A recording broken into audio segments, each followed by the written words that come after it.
ಪ್ರೀತಿಯ ಆತ್ಮೀಯ ವಿದ್ಯಾರ್ಥಿಗಳೇ, ಇವತ್ತಿನ ದಿನ ನಾವು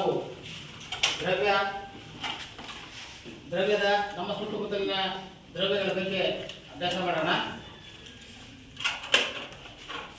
9ನೇ ತರಗತಿ ಅಧ್ಯಾಯ 1 ನಮ್ಮ ಸುತ್ತಮುತ್ತಲಿನ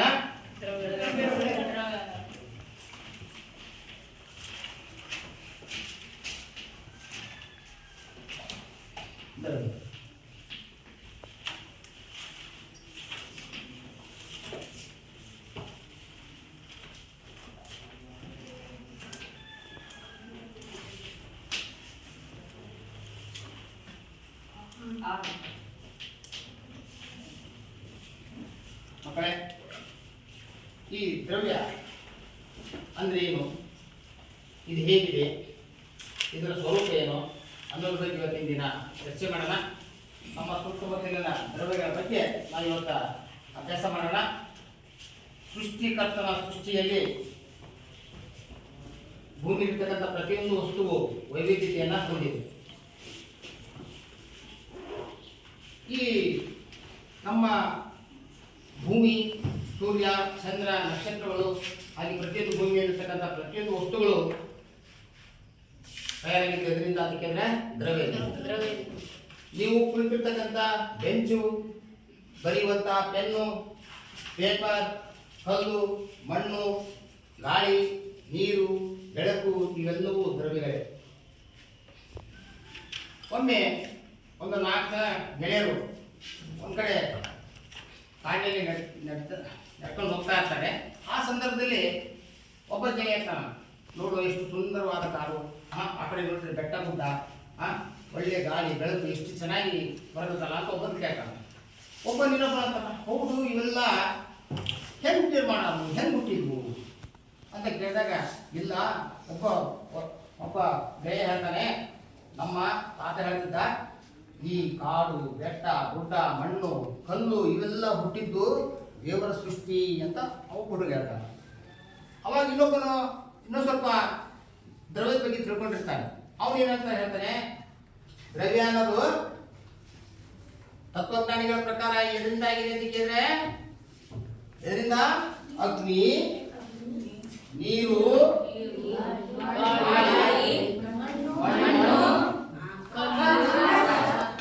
ಆಕಾಶ, ಈ ಪಂಚಭೂತಗಳಿಂದ, ಈ 5 ಪಂಚಭೂತಗಳಿಂದ ಏನಾಗಿದೆ, ದ್ರವ್ಯ ವಸ್ತು ತಯಾರಾಗಿದೆ ಅಂತ ಹೇಳ್ತಾನ. ಹೌದಾ ಅಂತಾನೆ.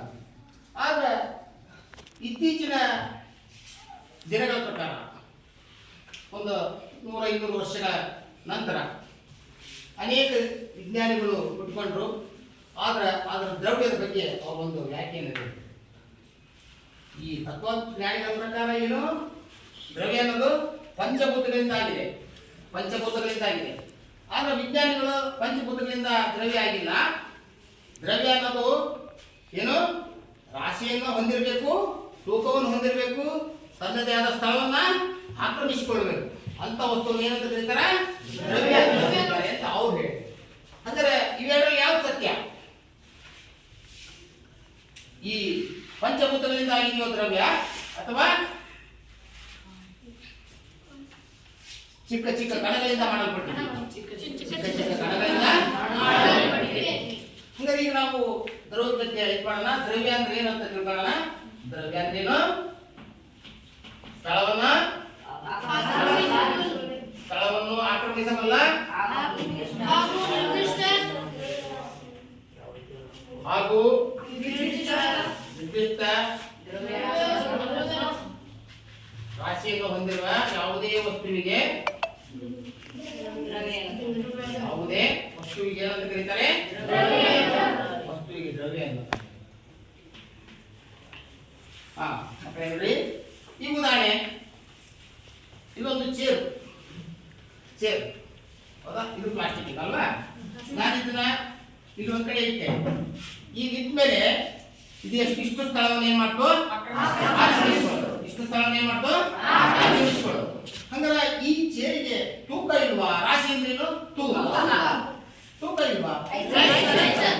ಹಂಗಾರೆ ಪ್ರತಿಯೊಂದು ಭೂಮಿಯಲ್ಲಿರ್ತಕ್ಕಂಥ ಪ್ರತಿಯೊಂದು ವಸ್ತುಗಳು ಸಹ ಏನಾಗಿವೆ, ರಾಶಿಯನ್ನು ಹೊಂದಿವೆ, ತೂಕವನ್ನು ಹೊಂದಿವೆ ಮತ್ತು ಸ್ಥಳವನ್ನ ಆಕ್ರಮಿಸಿವೆ.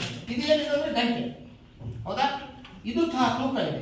ಇದು ಇಟ್ಟ ಜಾಗವನ್ನು ಏನ್ ಮಾಡುತ್ತೆ? ಆಕ್ರಮಿಸುತ್ತೆ. ಈಗ ನಾನು ಒಂದು ಗ್ಲಾಸ್ ಕೆಳಗೆ ನೀರು ತಗೊಂಡಿದ್ದೆ, ಹೌದಾ? ಈಗ ಇಲ್ಲಿ ಒಂದು ಜಾಗದಲ್ಲಿ ಇಟ್ಟೆ, ಹೌದಾ? ಮತ್ತೆ ಅದಕ್ಕೆ ಏನಿದೆ? ತನ್ನದೇ ಆದ ತೂಕ ಇದೆ.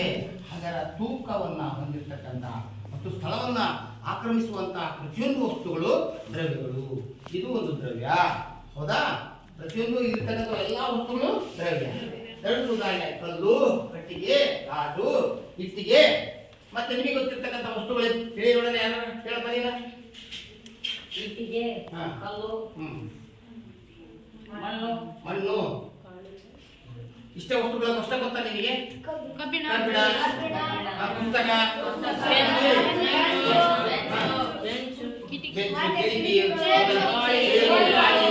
ಬೆಳಕು, ಮೊದಲ ಇವೆಲ್ಲವೂ ದ್ರವ್ಯ ಆಗಿವೆ, ಹೌದಲ್ಲ? ಹಾಗಾದ್ರೆ ಈಗ ದ್ರವ್ಯ ತನ್ನದೇ ಆದ ಒಂದು ಕೆಲವು ಗುಣಗಳಿವೆ. ದ್ರವ್ಯದ ಭೌತ ಸ್ವರೂಪ. ದ್ರವ್ಯದ ಭೌತ ಸ್ವರೂಪ ಏನಿರುತ್ತೆ ಗೊತ್ತೋಣ? ದ್ರವ್ಯದ ಸ್ವರೂಪ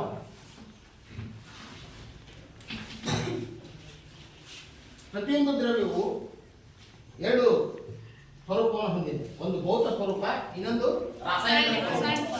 ಒಂದು ಯಾವ್ದೋ ಸ್ವರೂಪ ಭೌತ ಸ್ವರೂಪ, ರಾಸಾಯನಿಕ ಸ್ವರೂಪ.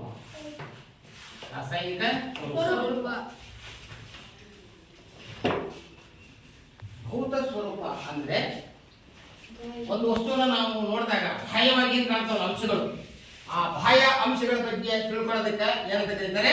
ಭೌತ ಸ್ವರೂಪ. ಇದು ಅಂದ್ರೆ ನಾನೀಗ ಬಾಟಲ್ ಯಾವ ಆಕಾರದಲ್ಲಿದೆ? ಸಿಲಿಂಡರ್ ಆಕಾರದಲ್ಲಿದೆ. ಯಾವ ಆಕಾರದಲ್ಲಿದೆ? ಸಿಲಿಂಡರ್ ಆಕಾರದಲ್ಲಿದೆ, ಹೌದಾ? ಹಂಗಾರೆ ಈ ಗಂಟೆ ಅನ್ನೋದು ಯಾವ ಆಕಾರದಲ್ಲಿದೆ? ಆಕಾರ ಹೇಳ್ಬೋದು. ಹಂಗಾರೆ ಈಗ ನೋಡಿದ ತಕ್ಷಣ ಅದು ಹೇಳ್ಬೋದಲ್ಲ, ಇದು ಬಾಹ್ಯ ಸ್ವರೂಪ.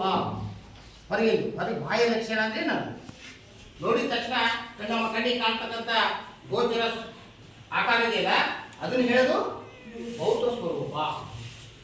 ಈಗ ರಾಸಾಯನಿಕ ಸ್ವರೂಪ ಅಂತ ಹೇಳಿದ್ರೆ ದ್ರವ್ಯದ ಆಂತರಿಕ ಅಂಶಗಳ ಬಗ್ಗೆ ತಿಳ್ಕೊಳ್ಳೋದಕ್ಕೆ ಏನಂತ ಕರೀತಾರೆ? ರಾಸಾಯನಿಕ ಸ್ವರೂಪ. ದ್ರವ್ಯದ ಆಂತರಿಕ ಅಂಶಗಳ ಬಗ್ಗೆ ತಿಳ್ಕೊಳ್ಳೋದು, ಹೌದಲ್ಲ? ಈಗ ಉದಾಹರಣೆ ಹಾಲು, ಉಪ್ಪು, ಸಕ್ಕರೆ, ಈಗ ಅನೇಕ ವಸ್ತುಗಳಿರ್ತವೆ. ಅವುಗಳ ರಾಸಾಯನಿಕ ಗುಣಗಳನ್ನು ನಾವು ತಿಳ್ಕೊಳ್ಬೇಕು, ಹೌದಾ? ಹಾಗಾದ್ರೆ ಈಗ ದ್ರವ್ಯಕ್ಕೆ ತನ್ನದೇ ಆದ ಭೌತ ಗುಣಗಳನ್ನ ಹೊಂದಿದೆ. ದ್ರವ್ಯದ ಭೌತ ಗುಣಗಳ ಬಗ್ಗೆ ನಾವೀಗ ತಿಳ್ಕೊಳ್ಳೋಣ. ದ್ರವ್ಯದ ಭೌತ ಗುಣಗಳು ಎಷ್ಟಾದ? ದ್ರವ್ಯದ ಭೌತ ಗುಣಗಳ ಬಗ್ಗೆ ತಿಳ್ಕೊಳ್ಳೋಣ. ಈಗ ನೋಡಿ, ಕಲ್ಲು, ಮಣ್ಣು, ಗಾಳಿ, ನೀರು, ಬೆಳಕು, ಪ್ರತಿಯೊಂದು ಇವೆಲ್ಲ ವಸ್ತುಗಳು, ದ್ರವ್ಯಗಳು, ಹೌದಾ? ಹಂಗಾರೆ ಈ ದ್ರವ್ಯಕ್ಕೆ ಎಂತ ಗುಣ ಇದೆ ಅಂತಂದ್ರೆ, ದ್ರವ್ಯವು ಚಿಕ್ಕ ಚಿಕ್ಕ ಕಣಗಳಿಂದ ಮಾಡಲ್ಪಟ್ಟಿದೆ. ದ್ರವ್ಯವು ಏನಾಗಿದೆ? ಈಗ ಮಕ್ಕಳಿಗೆ ಅದನ್ನ ಹೆಂಗ ನಿರೂಪಿಸೋದು ಅಂತ ಕೇಳಿದ್ರೆ, ಈಗ ನಾನು ಒಂದು ಬೀಕರ್ ತಗೊಂಡೆ, ಉಪ್ಪು ಜಲ್ದಿ ತಮ್ಮ ಬೀಕರ್ ತಗೊಂಡೆ, ಅದಕ್ಕೆ ನೀರು ಹಾಕಿದೆ. ಇದಕ್ಕೆ ನಾವು ಏನ್ ಮಾಡ್ತೇವೆ ಅಂತ ಕೇಳಿದ್ರೆ, ನಿಮ್ ಕಣ್ಣಿದ್ರಿಗೆ ಒಂದು ಚಮಚ ಉಪ್ಪನ್ನ ಏನ್ ಹಾಕ್ತಾನೆ? ಉಪ್ಪನ್ನ ಹಾಕ್ತಾನೆ. ಹಂಗಾರೆ ಈಗ ಈ ಒಂದು ಚಮಚ ಉಪ್ಪನ್ನ ನೀರಿಗೆ ಹಾಕಿದಾಗ ಉಪ್ಪು ಏನಾಗುತ್ತೆ? ನೀರಿನಲ್ಲಿ ಕರಗುತ್ತದೆ, ಅಂದ್ರೆ ನೀರಿನಲ್ಲಿ ವಿಲೀನವಾಗುತ್ತದೆ. ನೀರಿನಲ್ಲಿ ಏನಾಗುತ್ತೆ? ಆದ್ರೆ ಉಪ್ಪಿನ ಕಣಗಳು ನೀರಿನಲ್ಲಿ ಗೋಚರಿಸಲ್ಲ. ಅಥವಾ ಉಪ್ಪು ಬೇಡ, ಸಕ್ಕರೆ ಹಾಕ್ಬೋದು. ಏನಾಗ್ಬೋದು? ಸಕ್ಕರೆ ಹಾಕ್ಬೋದು. ಅಂದ್ರೆ ಈಗ ಈ ಬೀಕರಿಗೆ ಉಪ್ಪನ್ನ ಹಾಕಿ ನಾನು ಏನ್ ಮಾಡ್ತೀನಿ? ಒಂದು ಗಾಜಿನ ಕಟ್ಟಿ ತಗೊಂಡು ಏನ್ ಮಾಡ್ತೀನಿ? ಅಲ್ಲಾಡಿಸಿದಾಗ ಉಪ್ಪೆಲ್ಲ ಕರಿ ಹೋಗ್ತದೆ. ಹಂಗಾರೆ ಈಗ ಇಲ್ಲಿ ಉಪ್ಪು ಏನಾದ್ರು ಒಂದು ಚಮಚ ಹಾಕಿದಾಗ ನೀರಿನ ಮಟ್ಟ ಹೆಚ್ಚಾಗುತ್ತದ? ನೀರಿನ ಮಟ್ಟ ಜಾಸ್ತಿ ಆಗುತ್ತಾ? ಇಲ್ಲ. ನೀರಿನ ಮಟ್ಟ ಯಾಕೆ ಜಾಸ್ತಿ ಆಗಲಿಲ್ಲ? ಈಗ ಒಂದು ಚಮಚ ಉಪ್ಪು ಹಾಕಿದ್ರೆ ನೀರಿನ ಮಟ್ಟ ಜಾಸ್ತಿ ಆಗಬೇಕಾಯ್ತಲ್ಲ? ಹೌದು, ಅದೇನಾಗುತ್ತೆ? ಈಗ ನೋಡೋಣ, ಒಂದು ಚಮಚ ಉಪ್ಪನ್ನು ಹಾಕ್ತೇನೆ ನಿಮ್ಮ ಕಟ್ಟಿಗೆ.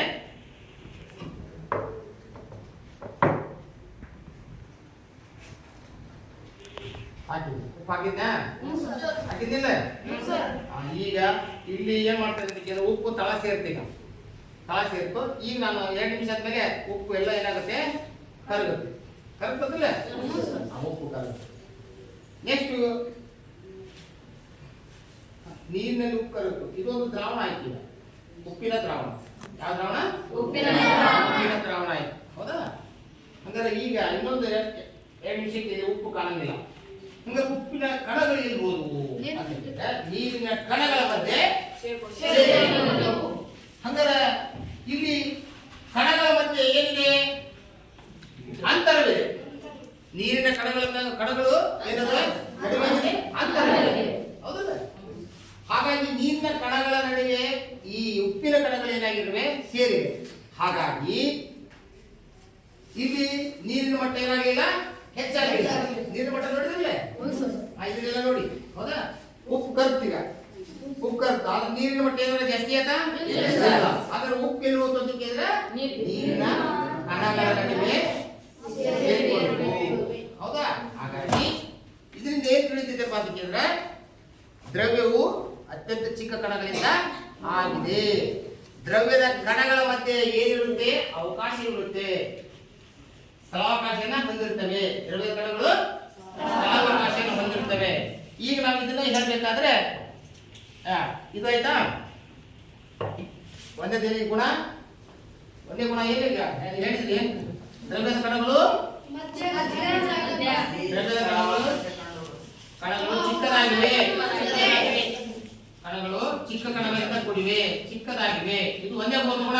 ಎಂತಲ್ಲಿ ದ್ರವ್ಯದ ಕಣಗಳು ಚಿಕ್ಕದಾಗಿವೆ. 2ನೇ ಅಂಶ, 2ನೇ ಚಟುವಟಿಕೆ ಮಾಡೋಣ. ದ್ರವ್ಯದ ಕಣಗಳು ಎಷ್ಟು ಚಿಕ್ಕವಾಗಿವೆ ಎಂಬುದನ್ನ ಹೆಂಗೆ ನಾವು ಹೇಳೋದು? ದ್ರವ್ಯದ ಕಣಗಳು ಎಷ್ಟು ಚಿಕ್ಕದಾಗಿವೆ ಎಂಬುದನ್ನು ನಾವು ಹೇಳೋದು ಹೇಗೆ? ದ್ರವ್ಯದ ಕಣಗಳು ಎಷ್ಟು ಚಿಕ್ಕದಾಗಿವೆ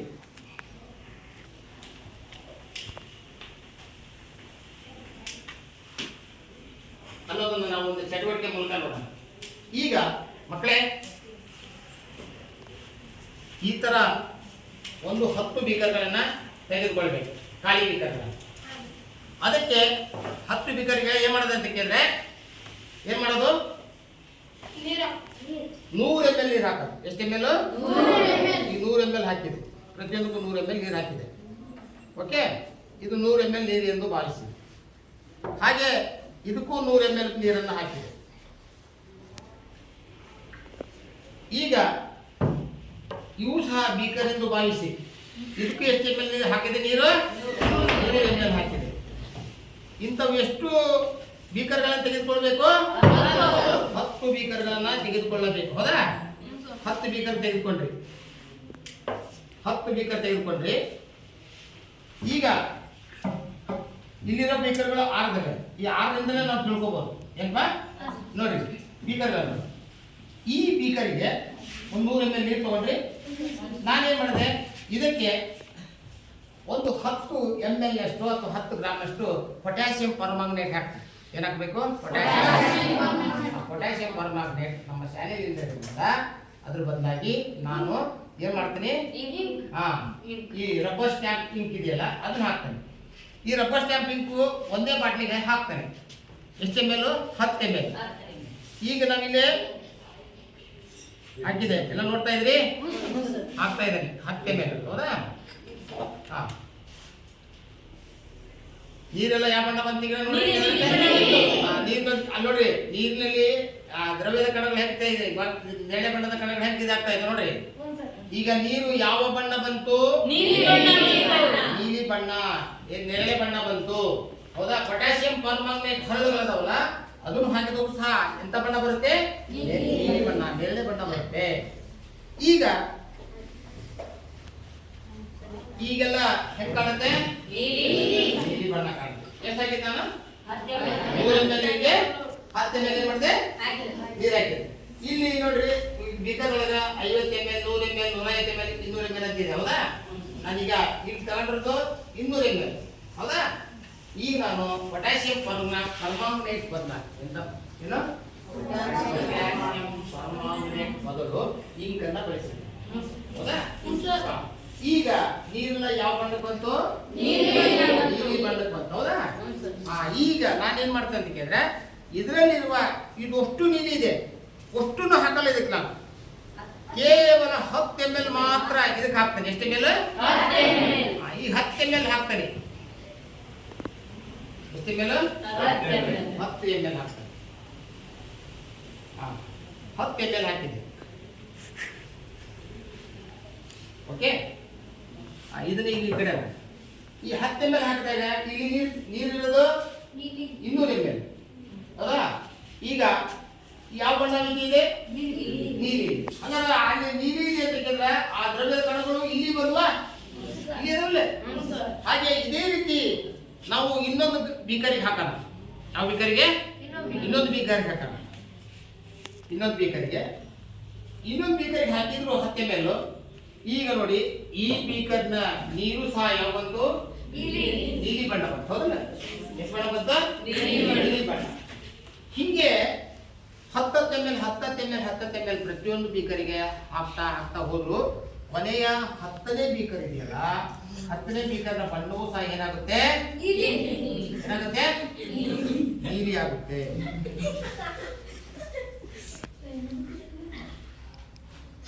ಹತ್ತನೇ ಬಣ್ಣದ ಬೀಕರ್ ಏನಾಗುತ್ತೆ ನೋಡಿ.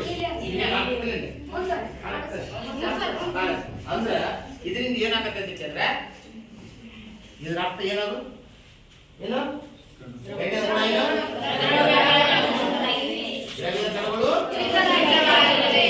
ಎಂಬುದನ್ನು ನಾವು ಈ ಚಟುವಟಿಕೆ ಮೂಲಕ ತಿಳ್ಕೊಬೋದಲ್ಲ. ಈಗ ದ್ರವ್ಯದ ಭೌತ ಗುಣಗಳನ್ನು ಈಗ ಹೇಳಿದ್ರೆ ಒಂದೇದು ದ್ರವ್ಯವು ಚಿಕ್ಕ ಚಿಕ್ಕ ಕಣಗಳಿಂದ ಹೌದಲ್ಲ. ಹಾಗಾದ್ರೆ ಈಗ ನಮ್ಮ ಸುತ್ತಮುತ್ತ ಇರ್ತಕ್ಕಂಥ ಪ್ರತಿಯೊಂದು ವಸ್ತು ಎದರಿಂದಾಗಿವೆ? ಚಿಕ್ಕ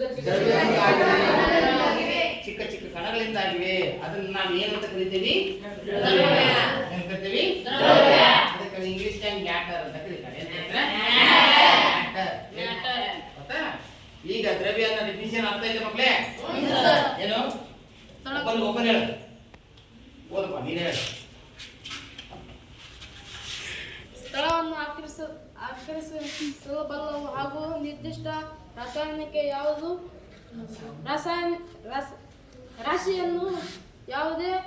ರಾಶಿಯನ್ನು ಹೊಂದಿರುವ ಯಾವುದೇ ವಸ್ತುವಿಗೆ ದ್ರವ್ಯ. ಈಗ ಹೇಳೋಣ. ಸ್ಥಳವನ್ನು ಆಕ್ರಮಿಸಬಲ್ಲ ಹಾಗೂ ನಿರ್ದಿಷ್ಟ ರಾಶಿಯನ್ನು ಯಾವುದೇ ವಸ್ತುವಿಗೆ ಹೊಂದಿರುವ ಯಾವುದೇ ವಸ್ತುವಿಗೆ ದ್ರವ್ಯ ಎನ್ನುತ್ತಾರೆ. ಡೆಫಿನಿಷನ್ ಎಲ್ಲರಿಗೂ ತಿಳಿದಿಲ್ಲ? ಈಗ ಕೂತ್ಕೋ. ನಿನಗೆ ತಿಳಿದಿರಮ್ಮ? ಈಗ ದ್ರವ್ಯದ ಭೌತ ಲಕ್ಷಣಗಳು ಏನು? ದ್ರವ್ಯದ ಭೌತ ಲಕ್ಷಣಗಳು.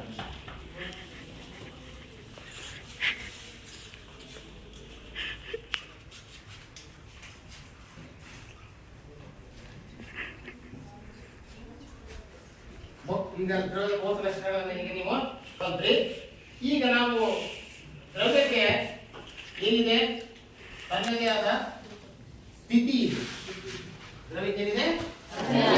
ಸ್ಥಿತಿ ಇದೆ. ಹಂಗಾರೆ ಈ ಭೂಮಿ ಮೇಲೆ ಎಷ್ಟು ರೀತಿಯ ದ್ರವ್ಯಗಳಿವೆ? ದ್ರವ್ಯದ ಸ್ಥಿತಿಗಳೆಷ್ಟು? 5. ದ್ರವ್ಯದ ಸ್ಥಿತಿಗಳು 3. ದ್ರವ್ಯ ಸ್ಥಿತಿಗಳು ಯಾವ? 3.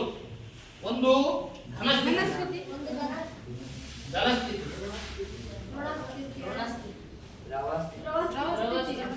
ಎರಡನೇದು ಮೂರನೇದು ಅನಿಲ ಸ್ಥಿತಿ. ಈಗ ಇವೆಲ್ಲ ವಸ್ತುಗಳು ನಮ್ಮ ಸುತ್ತಮುತ್ತಲು ನಾವು ದಿನನಿತ್ಯಗಳನ್ನು ಬಳಸ್ತಾ ಇದೆ ಹೌದಾ. ಘನ ಅಂದ ತಕ್ಷಣ ನೀವೇನು ಸಾಲಿಡ್ ಗಟ್ಟಿಯಾಗಿರೋದು, ಕಠಿಣವಾಗಿರೋದು ಹೌದಲ್ಲ. ಏನಿರುತ್ತೆ? ಕಠಿಣವಾಗಿರೋದು, ಹಾಡಾಗಿರೋದು ಹೌದಲ್ಲ. ಅದಕ್ಕೆ ನಾವು ಘನ ಅಂತೀವಿ. ಅದು ಉದಾಹರಣೆ ಸಂಜೀವ ಘನ. ನೀನು ನೋಡಿರ್ತಕ್ಕಂಥ ಮುಟ್ಟಿರ್ತಕ್ಕಂಥ ಬಳಸಿರ್ತಕ್ಕಂಥ ವಸ್ತುಗಳು ಘನ ವಸ್ತುಗಳು ಯಾವುದವು? ಕಲ್ಲು,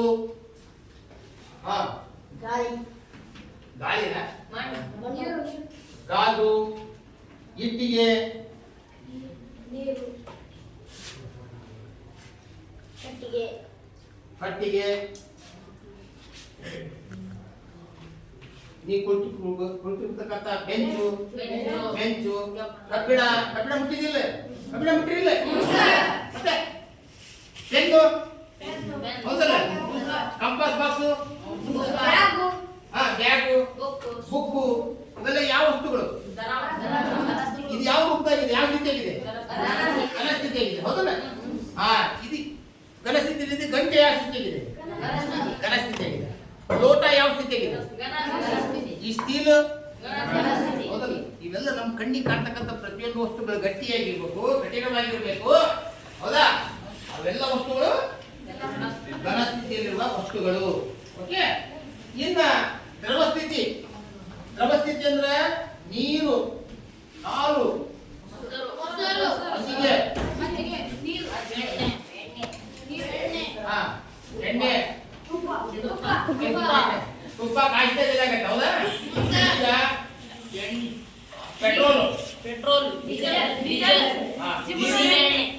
ಪೆಟ್ರೋಲ್, ಸಿಮೆಂಟ್, ಡೀಸೆಲ್, ನೀರಿನ ರೂಪದಲ್ಲಿರ್ತಕ್ಕಂಥ ಅಂದ್ರೆ ಹರಿಯುವಂತ ವಸ್ತುಗಳನ್ನ ಏನಂತ ಹೇಳಿದ್ರೆ ಕರೆಕ್ಟ್ ಕೇಳಿ. ಘನಸ್ಥಿತಿ ಅಂತ ಹೇಳಿದ್ರೆ ಈಗ ನಾವೆಲ್ಲ ನೋಡಿದ್ವಿ. ಈಗ ದ್ರವ ಸ್ಥಿತಿ ಅಂದ್ರೆ ನೀರಿನಂತೆ ಇರುವಂತ ವಸ್ತುಗಳ, ಹರಿಯುವಂತ ವಸ್ತುಗಳು ಏನೇನಂತ ಹೇಳ್ತಾರೆ? ದ್ರವಗಳಂದ್ರೇನು? ದ್ರವಗಳಂದ್ರೆ ಹರಿಯುವುದು. ಉದಾಹರಣೆ, ನೀರನ್ನು ಹಾಕಿದ್ರೆ ತೆಂಗಿನಕಾಯಿ ಹರಿತಿದ್ದಿಲ್ಲ, ಅದಾ? ಅದೇನು? ದ್ರವ. ಹರಿಯುವಂತ ವಸ್ತುಗಳನ್ನ ದ್ರವ ಅಂತ ಹೇಳ್ತಾರೆ. ಈಗ ಗಾಳಿ, ಅನಿಲ ಸ್ಥಿತಿ ಅಂದ್ರೆ ಅದು ಆಕ್ಸಿಜನ್ ಅಂದ್ರೆ ಗಾಳಿ, ಹೌದಾ? ಆಮೇಲೆ ಕ್ಲೋರಿನ್ ಅನಿಲ. ನಿಮ್ಮ ಮನೆಯಾಗ LPG ಅನಿಲ ಬಂದೈತಿ, ಬಳಸಿರಲಿಲ್ಲ ಅಡಿಗೆ ಮಾಡಕ? LPG ಅನಿಲ. ಆಮೇಲೆ CNG ಸಂಕುಚಿತ ನೈಸರ್ಗಿಕ ಅನಿಲ, ಸಂಪೀಡಿತ ನೈಸರ್ಗಿಕ ಅನಿಲ ಅಂತ ಬರುತ್ತೆ. ಇದು ವಾಹನಗಳು ಓಡಿಸ್ಲಿಕ್ಕೆ ಬಳಸ್ತಾರೆ, ಅಡಿಗೆ ಮಾಡಿ ಬಳಸ್ತಾರೆ. ಇವೆಲ್ಲ ಅನಿಲ ರೂಪದಲ್ಲಿವೆ. ಇವೆಲ್ಲ ಅನಿಲ ರೂಪದಲ್ಲಿದೆ. ಅನಿಲ ಸ್ಥಿತಿ. ಈಗ ನೋಡೋಣ ಅನಿಲ ಸ್ಥಿತಿ ಹೇಗಿರುತ್ತೆ ಅಂತಲ್ಲ. ಈಗ ನೀವು ನೋಡಿದ್ರಿ, ನಾನೀಗ ಇದೊಂದು ಬಲೂನ್ ಇದೆ,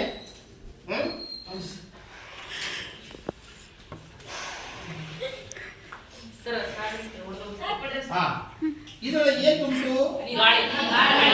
ಹೌದಲ್ಲ? ಗಾಳಿ ತುಂಬು. ಮತ್ತೆ ಬಿಟ್ಟು ಏನಾಗತ್ತೆ? ಈಗ ಹೋಗುತ್ತೆ, ಹೌದಾ? ಬಿಟ್ಟು ಹೋಗತ್ತೆ. ಈಗ ಹೋಗ್ತೀಗ ಅನಿಲ ಹೋಯ್ತು. ಈಗ ಬರ್ತಕ್ಕಂಥದ್ದು ಏನಿದು? ಓಕೆ. ಹಂಗಾರ ಇಲ್ಲಿ ನಮಗೆ ಕಣ್ಣಿದ್ರಿಗೆ ನಾವು ಈ ಬೀಕರ್ ನಲ್ಲಿ ಇರ್ತಕ್ಕಂಥ ವಸ್ತು ಯಾವುದು? ನೀರು ಯಾವ ಸ್ಥಿತಿಯಲ್ಲಿದೆ?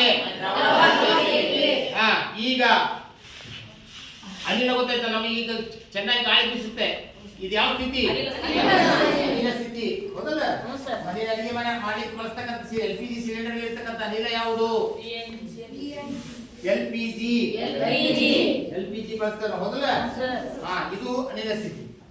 ಈಗ ನಾವು ಹಿಂದೆ ಓದಿದಾಗ ನಮಗೆ 3 ಸ್ಥಿತಿ ಹೇಳಿದ್ರು: ಘನಸ್ಥಿತಿ, ದ್ರವಸ್ಥಿತಿ, ಅನಿಲ ಸ್ಥಿತಿ. ಆದ್ರೆ ಮತ್ತೆ ಇತ್ತೀಚಿನ ದಿನಗಳಲ್ಲಿ ಮತ್ತೆ ವಿಜ್ಞಾನಿಗಳು 2 ಸ್ಥಿತಿಯನ್ನ ಕಂಡುಹಿಡಿದಿದ್ದಾರೆ. ಅದು ದ್ರವ್ಯದ 4ನೇ ಸ್ಥಿತಿ ಪ್ಲಾಸ್ಮಾ. 5ನೇ ಸ್ಥಿತಿ ಬೋಸ್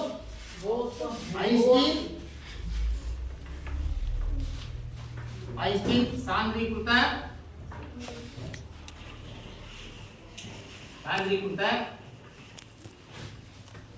ದ್ರವ್ಯ. ಇದು 1ನೇ ಸ್ಥಿತಿ, 2ನೇ ಸ್ಥಿತಿ, 3ನೇ ಸ್ಥಿತಿ, 4ನೇ ಸ್ಥಿತಿ, 5ನೇ ಸ್ಥಿತಿ. ಹೌದಾ? ಈ ಪ್ಲಾಸ್ಮಾ ಸ್ಥಿತಿ ಎಲ್ಲಿ ಕಂಡು ಬರ್ತದೆ ಅಂತ ಹೇಳಿದ್ರೆ ನಕ್ಷತ್ರಗಳಲ್ಲಿ ಕಂಡು ಬರುತ್ತದೆ ಸ್ಥಿತಿ. ಹಾಗಾದ್ರೆ ಇದರಲ್ಲಿ ಇರ್ತಕ್ಕಂಥ ದ್ರವ್ಯಗಳು ಅಯಾನೀಕರಣ ಹೊಂದಿರ್ತವೆ, ಹೆಚ್ಚಿನ ಚಲನಾ ಶಕ್ತಿಯನ್ನು ಹೊಂದಿರ್ತವೆ. ಅರ್ಥಾತ್ ಇದೇನು ಕಂಡು ಬರುತ್ತೆ? ನಕ್ಷತ್ರಗಳಲ್ಲಿ.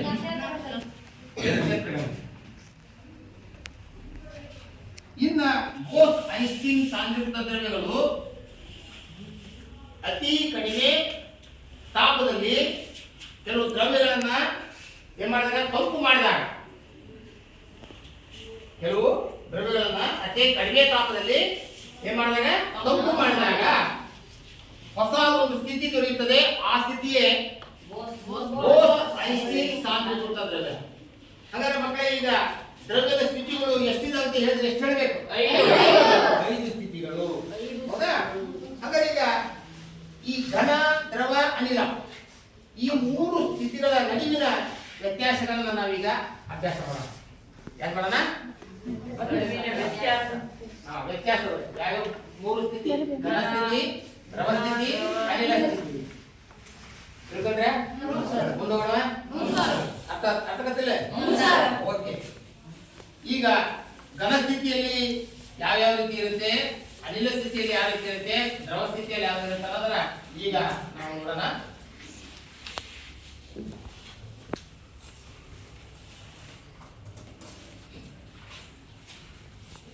ಈಗ ನಾವು ಒಂದೇದಾಗಿ ಘನ ಸ್ಥಿತಿ.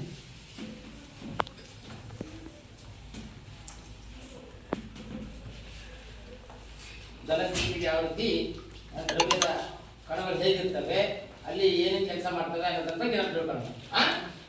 ಈಗ ನೋಡೋಣ ಒಂದೇದಾಗಿ. ಈ ಉದಾಹರಣೆ ನಾನು ಜಿಗಿತಾ ಇರೋದು ಇದೇನಿದು ಅಂತ ಕೇಳಿದ್ರೆ ಕಲ್ಲು. ಇದೇನಿದು? ಇನ್ನೊಂದು ಕಲ್ಲಿದೆ. ಇದು ಯಾವ ಸ್ಥಿತಿಯಲ್ಲಿದೆ? ಯಾವ ಸ್ಥಿತಿಯಲ್ಲಿದೆ?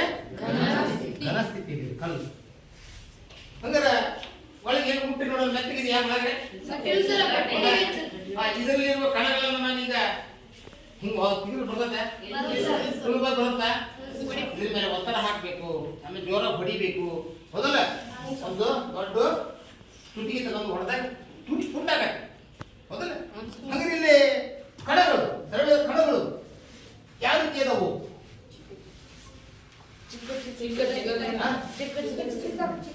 ಚಿಕ್ಕ ಕಣಗಳು. ಕರೆಕ್ಟು. ಹೆಂಗ್ ಜೋಡಣೆ ಆಗ್ಯಾವು? ಘನಗಳಲ್ಲಿ ಕಣಗಳು ಯಾವ ರೀತಿ ಜೋಡಣೆ ಆಗಿವೆ? ಒತ್ತದ್ದಾಗಿ ಒಂದಕ್ಕೊಂದು ಅಂಟಿಕೊಂಡವಿಲ್ಲ, ಒಂದಕ್ಕೊಂದು ಏನಾಗಿವೆ? ಅಂಟಿಕೊಂಡಿವೆ. ಹೌದಲ್ಲ? ಕಣಗಳು ಏನಾಗಿವೆ? ಕಣಗಳು ಒಂದಕ್ಕೊಂದು ಅಂಟಿಕೊಂಡಿವೆ.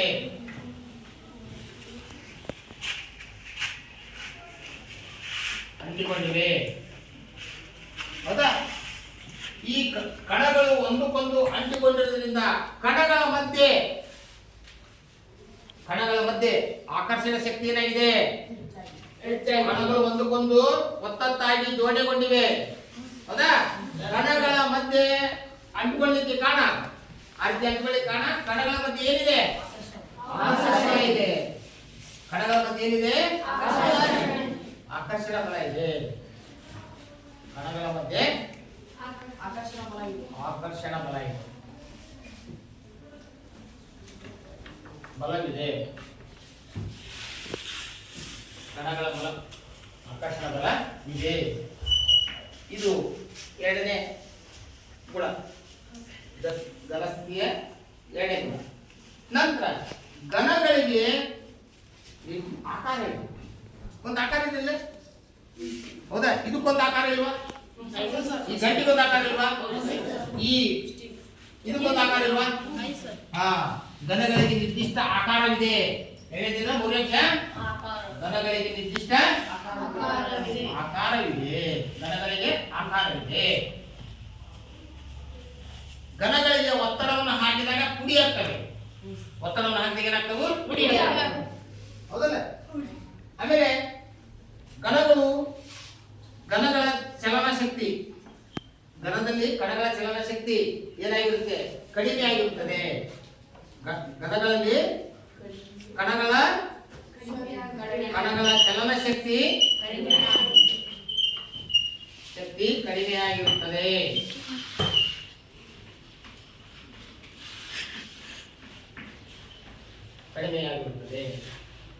ಈಗ ಕಲ್ಲನ್ನ ಅಥವಾ ಈ ಕಟ್ಟಿಗೆಯನ್ನ ಹತ್ತಿಕ್ಕಿ ಸಣ್ಣ ಮಾಡ್ಬೋದಾ? ಪದಕ್ಕೆ ಅಂತ ಕರೀತಾರೆ ಸಂಪೀಡನೆ ಅಂತ ಕರೀತಾರೆ. ಏನ್ ಕರೀತಾರೆ? ಸಂಪೀಡನೆ. ಇದನ್ನ ಸಣ್ಣ ಮಾಡ್ಬೋದಾ? ಹತ್ತಿಕ್ಕಿ ಹತ್ತಿರ ಹಾಕಿ ಸಣ್ಣ ಮಾಡ್ಬೋದಾ? ಸಂಪೀಡನೆ ನಗಣ್ಯ. ಸಂಪೀಡನೆ ಘನಗಳನ್ನು ಸಂಪೀಡಿಸಲು ಸಾಧ್ಯವಿಲ್ಲ. ಆದ್ರೆ ಕೆಲವು ಘನಗಳಿವೆ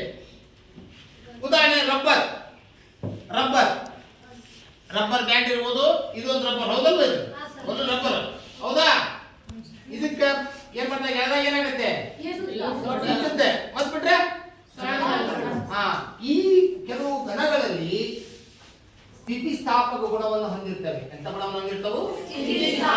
ಸ್ಥಿತಿಸ್ಥಾಪಕ ಗುಣವನ್ನು ಹೊಂದಿರ್ತವೆ. ಹೌದಾ? ಆಮೇಲೆ ಇನ್ ಕೆಲವು ಘನಗಳಿವೆ. ಇನ್ ಕೆಲವು ಗುಣಗಳಂದ್ರೆ ಸ್ಪಂಜ್ ನೋಡಿದ್ರಿ. ಸ್ಪಂಜ್ ಎಷ್ಟು ಜನ ನೋಡಿದ್ರಿ? ಸ್ಪಂಜ್ ನೋಡಿದ್ರಿ? ಆ ಸ್ಪಂಜ್ ಅನ್ನ ಹಿಸಿಕಿದ್ರೆ ಸಂಪೀಡನೆಗೆ ಒಳಗಾಗುತ್ತೆ. ಯಾಕಂತ ಕೇಳಿದ್ರೆ ಅದ್ರೊಳಗೆ ಏನಾಗಿರುತ್ತೆ? ಗಾಳಿ ತುಂಬಿಕೊಂಡಿರುತ್ತೆ. ಏನ್ ತುಂಬಿಕೊಂಡಿರುತ್ತೆ? ಅವಾಗ ಅದನ್ನ ಏನ್ ಮಾಡಿದಾಗ ಹತ್ತಿಕ್ಕಿದಾಗ ಅದಿಂದಾಗ ಏನಾಗುತ್ತೆ? ಅದರಲ್ಲಿರುವ ಗಾಳಿ ಏನಾಗುತ್ತೆ? ಅದರಲ್ಲಿರುವ ಗಾಳಿ ಏನಾಗುತ್ತೆ? ಅವು ಸಹ ಘನಗಳೇ. ಅವು ಸಹ ಏನು? ಘನಗಳೇ. ಹಂಗಾರೆ ಈಗ ನಿಮ್ಗೆ ಗೊತ್ತಾಯ್ತು. ಈಗ ಕೆಲವು ಘನ ವಸ್ತುಗಳು ಬಲವನ್ನ ಪ್ರಯೋಗಿಸಿದಾಗ ಏನಾಗುತ್ತವೆ? ಅವು ಹೆಚ್ಚಾಗ್ತವೆ. ಹೌದಲ್ಲ? ಉದಾಹರಣೆ ರಬ್ಬರ್ ಬ್ಯಾಂಡ್ ಇರ್ಬೋದು. ರಬ್ಬರ್ ವಸ್ತುಗಳು ಏನ್ ಮಾಡ್ತವೆ? ಅವುಗಳ ಮೇಲೆ ಬಲವನ್ನು ಪ್ರಯೋಗ ಮಾಡಿದಾಗ ಏನಾಗ್ತವೆ? ಹಿಕ್ಕುತ್ತವೆ. ಹೌದಾ?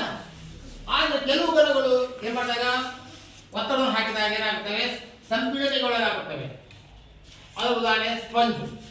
ಹಂಗಾರೆ ಇವೆಲ್ಲವೂ ಘನಗಳಲ್ಲಿವೆ. ಹೌದು, ಅವು ಘನಗಳೇ. ಅವೆಲ್ಲ ಏನು? ಘನ ವಸ್ತುಗಳು. ಹೌದಾ? ಹಂಗಾರೆ ಈಗ ಘನಗಳಿಗೆ ಇನ್ನೊಂದು ಗುಣ ಏನಪ್ಪ ಅಂತಂದ್ರೆ ಸಂಪೀಡನೆ ನಗಣ್ಯ. ನಗಣ್ಯ ಅಂದ್ರೆ ಸಂಪೀಡನೆ ಮಾಡಲು ಸಾಧ್ಯವಿಲ್ಲ. ಆದ್ರೆ ಕೆಲವು ಘನಗಳನ್ನ ಅಂದ್ರುದಾನೆ ರಬ್ಬರ್ ಅಂತ ವಸ್ತುಗಳನ್ನು ಮತ್ತೆ ಸ್ಪಂಜ್ ಅಂತ ವಸ್ತುಗಳನ್ನ ಏನ್ ಮಾಡಬಹುದು? ಬಲವನ್ನು ಪ್ರಯೋಗ ಮಾಡಿದಾಗ ಅವುಗಳನ್ನ ಏನ್ ಮಾಡಬಹುದು? ಸ್ವಲ್ಪ ಮಟ್ಟಿಗೆ ಸಂಪೀಡಿಸಬಹುದು. ಮತ್ತೆ ಬಾಹ್ಯ ಬಲವನ್ನು ಹೊರ ತೆಗೆದಾಗ, ಬಲವನ್ನು ಹಿಂತೆಗೆದಾಗ ಮತ್ತೆ ಮೊದಲ ಸ್ಥಿತಿಗೆ ಬರ್ತವೆ. ಅರ್ಥ ಆಯ್ತಾ? ಇವು ಘನ ಸ್ಥಿತಿಯ ಇರತಕ್ಕಂಥ ದ್ರವ್ಯದ ಗುಣಗಳು. ಅಂದರೆ ಈಗ ಘನ ಸ್ಥಿತಿಯಲ್ಲಿ ಇನ್ನೊಂದ್ಸಲ ನೋಡೋಣ. ಘನಗಳಲ್ಲಿ ಕಣಗಳು ಒಂದಕ್ಕೊಂದು ಅಂಟಿಕೊಂಡಿರುತ್ತವೆ ಅಥವಾ ಒತ್ತತ್ತಾಗಿರುತ್ತವೆ. ಇದು ಒಂದೇ ಗುಣ. ಹೌದಾ? ಎರಡನೇ ಗುಣ, ಘನದಲ್ಲಿ ಕಣಗಳು ಮತ್ತೆ ಆಕರ್ಷಣ ಬಲವಿದೆ. ಹಾಗಾಗಿ ಅವು ಒತ್ತತ್ತಾಗಿ ಅಂಟಿಕೊಂಡಿರುತ್ತವೆ. ಅಂದ್ರೆ ಘನದಲ್ಲಿ ಕಣಗಳ ಮಧ್ಯೆ ಆಕರ್ಷಣ ಬಲ ಇದೆಯಲ್ಲ, ಆ ಬಲಕ್ಕೆ ಏನಂತ ಕರೀತಾರಂದ್ರೆ ಸಂಲಗ್ನತ್ವ ಬಲ. ಸಂಲಗ್ನತ್ವ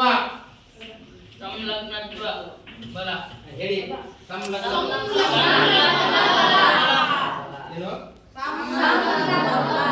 ಕಣಗಳ ನಡುವಿನ ಆಕರ್ಷಣ ಬಲಕ್ಕೆ ಏನಂತ ಕರೀತಾರೆ? ಘನದಲ್ಲಿ ಅಧಿಕವಾಗಿದೆ. ಘನ ಸ್ಥಿತಿಯಲ್ಲಿ, ಘನ ವಸ್ತುವಿನಲ್ಲಿ ಅಧಿಕವಾಗಿದೆ. ಅರ್ಥ ಆಯ್ತಾ? ಈಗ ಎರಡನೇದು, ಘನಗಳಿಗೆ ಆಕಾರವಿದೆ. ಘನಗಳಿಗೆ ಆಕಾರ ಇಲ್ಲ. ಸ್ಪೀಕರ್ ಒಂದು ಆಕಾರ ಇದೆ, ಜಗ್ ಒಂದು ಆಕಾರ ಇದೆ, ಚೇರ್ ಒಂಥರ ಆಕಾರ ಇದೆ, ಬೆಲ್ ಒಂಥರ ಆಕಾರ ಇದೆ, ಪೆನ್ ಒಂದು ಆಕಾರ ಇದೆ. ಹೌದಾ? ಘನಗಳಿಗೆ ನಿರ್ದಿಷ್ಟ ಆಕಾರವಿದೆ. ಇದು ನೆನಪಿಡ್ರಿ.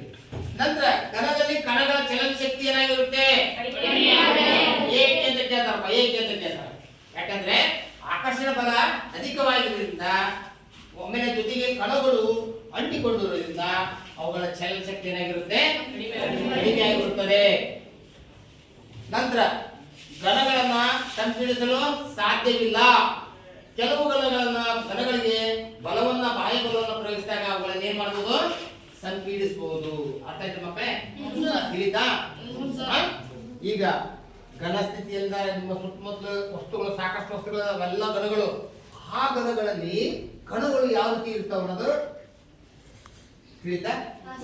ತಿಳಿತಾನ? ಕಣಗಳು ಒಂದಕ್ಕೊಂದು ಅಂಟಿಕೊಂಡಿವೆ. ಕಣಗಳ ಮಧ್ಯೆ ಆಕರ್ಷಣೆ ಬಲವಿದೆ, ಆಕಾರವಿದೆ. ಕಣಗಳ ಚಲನ ಶಕ್ತಿ ಕಡಿಮೆಯಾಗಿರುತ್ತದೆ.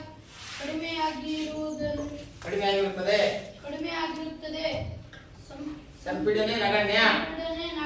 ಘನಗಳನ್ನು ಸಂಪೀಡಿಸಲು ಸಾಧ್ಯವಿಲ್ಲ. ಅರ್ಥಾತ್ ಇವು ಗುಣಗಳು.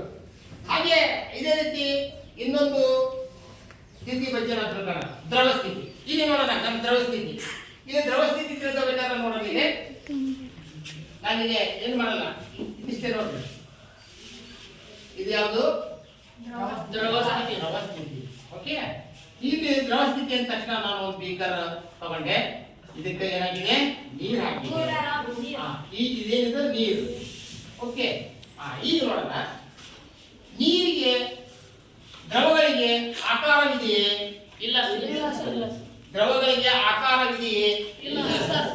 ಆಕಾರವಿಲ್ಲ ಯಾಕೆ ದ್ರವಗಳಿಗೆ ಆಕಾರವಿಲ್ಲ ದ್ರವಗಳಿಗೆ ನಿರ್ದಿಷ್ಟ ಆಕಾರ ಇಲ್ಲ ಆದರೆ ಅವು ಹಾಕಿಟ್ಟ ಪಾತ್ರೆಯ ಆಕಾರವನ್ನು ಹೊಂದುತ್ತವೆ ಉದಾಹರಣೆ ಬೀಕರ್ ಈ ಸಿಲಿಂಡರ್ ಆಕಾರದಲ್ಲಿದೆ ಈ ಆಕಾರ ಇದೆ ಈಗ ಅದೇ ನೀರನ್ನ ಒಂದು ಬಿಂದಿಗೆಯಲ್ಲಿ ಇಟ್ರೆ ಯಾವ ಆಕಾರ ಬರುತ್ತೆ ಬಿಂದಿಗೆ ಆಕಾರದಲ್ಲಿ ಬರುತ್ತೆ ಅದೇ ನೀರನ್ನ ವಿ ಶೇಪ್ ನಲ್ಲಿ ಇರ್ತಕ್ಕಂತ ಇದಕ್ಕೆ ಹಾಕಿದ್ರೆ ನೀರಿನ ಆಕಾರ ಯಾವುದು ಹೌದಲ್ಲ ಅಂದ್ರೆ ಹಾಕಿಟ್ಟ ಪಾತ್ರೆಯ ಆಕಾರವನ್ನ ಹೊಂದ್ತವೆ ಘನಗಳಿಗೆ ನಿರ್ದಿಷ್ಟ ಆಕಾರವಿಲ್ಲ ಎಂದು ದ್ರವಗಳಿಗೆ ನಿರ್ದಿಷ್ಟ ಆಕಾರವಿಲ್ಲ ಓಕೆ ಇದು ಒಂದು ಗುಣ ಈಗ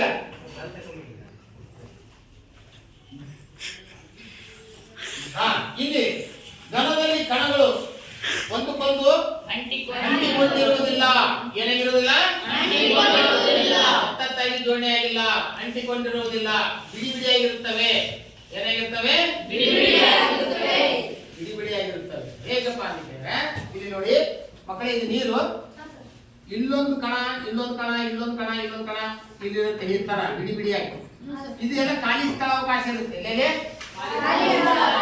ದ್ರವದಲ್ಲಿ ಕಣಗಳು ಒತ್ತತ್ತಾಗಿ ಜೋಡಣೆ ಇರುವುದಿಲ್ಲ ಖಾಲಿ ಸ್ಥಳಾವಕಾಶ ಕಂಡು ಬರುತ್ತದೆ ಅರ್ಥಾಯ್ತಾ ಈ ಗುಣ ನೆಕ್ಸ್ಟ್ ಇಲ್ಲಿ ಕಣಗಳ ಮಧ್ಯೆ ಆಕರ್ಷಣ ಬಲ ಐತೆ ಇಲ್ಲ ಇದೆ ಕಡಿಮೆ ಇದೆ ಆಕರ್ಷಣ ಬಲವಿದೆ ಆದ್ರೆ ಘನಕ್ಕಿಂತ ಘನಕ್ಕಿಂತ ಕಡಿಮೆ ಇದೆ ಇದು ಎರಡನೇ ಗುಣ ಮೂರನೇ ಗುಣ ಈಗಾಗಲೇ ಹೇಳ್ತಾರೆ ದ್ರವಗಳಿಗೆ ನಿರ್ದಿಷ್ಟ ಆಕಾರವಿಲ್ಲ ಹಾಕಿಟ್ಟ ಪಾತ್ರೆಯ ಆಕಾರವನ್ನು ಹೊಂದುತ್ತವೆ ಘನಗಳಿಗೆ ದ್ರವದಲ್ಲಿ ದ್ರವದ ಕಣಗಳು ಒಂದಕ್ಕೊಂದು ಏನಾಗಿಲ್ಲ ಅಂಟಿಕೊಂಡಿರುವುದಿಲ್ಲ ಒಂದೊಂದಾಗಿ ಜೋಡಣೆಗೊಂಡಿರುವುದಿಲ್ಲ ಅವು ಏನಾಗಿರ್ತವೆ ಬಿಡಿಬಿಡಿಯಾಗಿರುತ್ತವೆ ಅರ್ಥ ಆಯ್ತಾ ನೆಕ್ಸ್ಟ್ ಈ ದ್ರವದಲ್ಲಿ ಕಣಗಳ ಚಲನ ಶಕ್ತಿ ಘನಗಳಿಗಿಂತ ಸ್ವಲ್ಪ ಏನಾಗಿರುತ್ತದೆ ಹೆಚ್ಚಾಗಿರುತ್ತದೆ ಏನಾಗಿರುತ್ತದೆ ಹೆಚ್ಚಾಗಿರುತ್ತದೆ ಈಗ ಮಕ್ಕಳೇ ಇದನ್ನ ನಾವು ನೋಡ್ಬೇಕಾದ್ರೆ ಇದು ಬಿಸಿನೀರು ಬಿಸಿನೀರು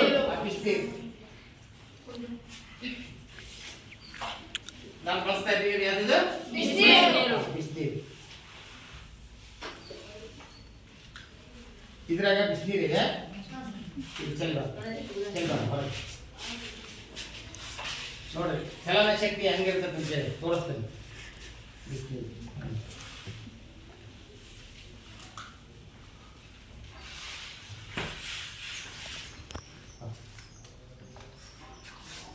ಇದು ಬಿಸಿನೀರು ಇದು ತಣ್ಣೀರು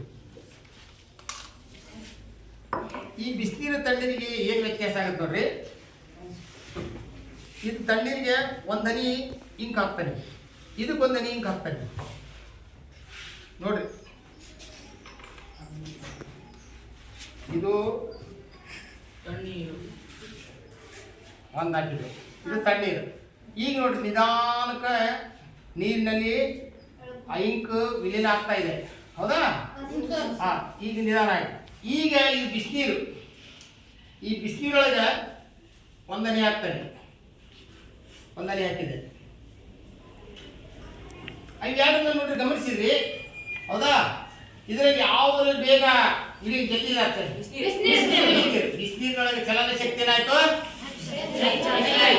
ಅಂದ್ರೆ ಇಲ್ಲಿ ನೀವು ತಿಳ್ಕೋಬಹುದು ಘನಗಳಲ್ಲಿ ಚಲನ ಶಕ್ತಿ ಕಡಿಮೆ ಇರುತ್ತದೆ ಯಾಕಂದ್ರೆ ಘನಗಳು ಒಟ್ಟೊಟ್ಟಾಗಿ ಇರೋದ್ರಿಂದ ಒತ್ತತ್ತಾಗಿರೋದ್ರಿಂದ ದ್ರವಗಳಲ್ಲಿ ಚಲನ ಶಕ್ತಿ ಅಣುಗಳ ಕಣಗಳ ಚಲನ ಶಕ್ತಿ ಏನಾಗಿರುತ್ತದೆ ಘನಗಳಿಗಿಂತ ಹೆಚ್ಚಾಗಿರುತ್ತದೆ ಈಗ ದ್ರವಗಳನ್ನ ಏನ್ ಮಾಡಬಹುದು ಸಂಪೀಡಿಸಬಹುದು ಘನಗಳನ್ನ ಏನ್ ಮಾಡಬಹುದು ಘನಗಳನ್ನ ಸಂಪೀಡನೆ ಮಾಡಕ್ ಸಾಧ್ಯ ಇಲ್ಲ ಆದ್ರೆ ದ್ರವಗಳನ್ನ ಏನ್ ಮಾಡೋದು